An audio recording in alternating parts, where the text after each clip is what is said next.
providing comprehensive and quality health services to Maryland residents. Hello, I'm Kelly Lynn, and this is Comcast Newsmakers. Joining me at this hour is Janet Simon Schreck. She is Executive Director of Loyola Clinical Centers. Very good to have you here. Thank you, Kelly. Tell people who might not be familiar with the Loyola Clinical Centers exactly what you do and where you are. The Loyola Clinical Centers opened in 2003, and we're a community-based organization that operates under the auspices of Loyola University, Maryland.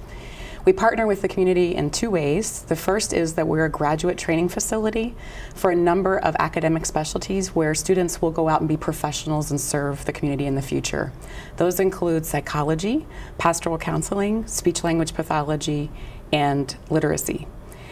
So in addition to being able to train our graduate students, and last year we trained almost 200 of them, we also serve the community by offering those same services directly to members of the community who can come to us for those variety of services. So things like speech therapy for their children, psychoeducational assessments.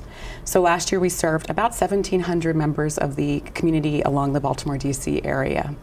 We're located in 3 locations affiliated with Loyola. The first is at Belvedere Square, which is just a little bit south of Towson, where we offer speech pathology and psychology services.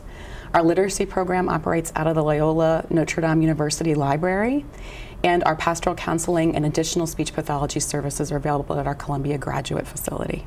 Tell me a little bit more about the Literacy Scholars Program and how it functions. The Literacy Scholars Program, again, serves the community 2 ways. First, we train graduate students in our education school, most of whom are teachers full-time during the day, but are pursuing a specialization in reading, so they want to be reading specialists in the schools. They are able to then provide service to the children who come to see us, primarily first through high school age children, who are either struggling with their literacy skills and or want to enhance them. So the graduate students develop individualized plans for those students based upon their own unique strengths and needs. And they then administer that program on an individual and or small group basis depending on what the child needs. And what's really unique about the programs is that no matter what your income level is, there really is room for you. Absolutely. Here. We operate on a fee-for-service basis, and because we're a training institution, we can already offer discounted fees. But in addition, we're a Jesuit institution, so Loyola has a strong Jesuit heritage. We are therefore called to serve the underserved, so we will also impose a sliding scale reduction for families who demonstrate financial need and slide and reduce up to 90% of that cost. So we really want to make sure that our services are accessible and affordable to everyone, and particularly the people on the margins. Yeah, I think a lot of the services that you offer, these are for problems that people might not even be aware that they have. Some parents might not know that their child has a reading deficit. Some people might not know that they're depressed. And so how do you make it clear to the people who need your services that they do? Well, first of all, we have a central intake number, so people who are not, they think there's something wrong, but they're not even sure. So sometimes we'll have a parent who will call and say, my child's struggling in school, but I'm not sure if they need a psychoeducational assessment or a speech pathology assessment or literacy.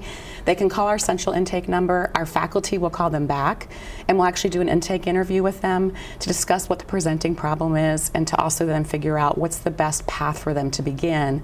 But the beauty of the clinical centers is that we have so many disciplines working together that we can be sort of a one-stop shop for many people who are having difficulty. So if they aren't sure what area they need, and maybe they need more than one, our team can work with them to make sure that they cross-consult, or sometimes children and adults will receive multiple services from different areas at the same time. All right, is that telephone number 410-617-1200? That's the central intake number. So for any issue, any concern, they can call that number and talk to a member of our staff. All right, Janet Simon Schreck, thank you for coming in. Thank you. And we thank you for watching Comcast Newsmakers. If you would like more information about events happening in your community, go to Comcast On Demand and click Get Local. I'm Kelly Lynn. I'll see you soon.